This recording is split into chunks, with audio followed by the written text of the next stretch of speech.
Je pense qu'en France, en tout cas, et peut-être en francophonie, ces mythes-là du HPI malheureux, ça s'explique, je pense, et c'était l'analyse d'une journaliste qui avait étudié la question, par le fait qu'il y a eu des associations de parents d'élèves à haut potentiel qui se sont formées, je crois, si je me souviens, dans les années 70, quand on a créé le collège unique.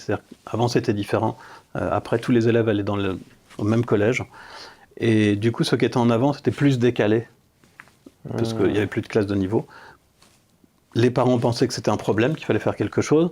Et quand ils ont demandé à l'Éducation nationale de faire quelque chose, l'Éducation nationale a répondu ils sont déjà bien, ils devraient être déjà bien contents d'être intelligents, on ne va pas en plus se décarcasser pour eux.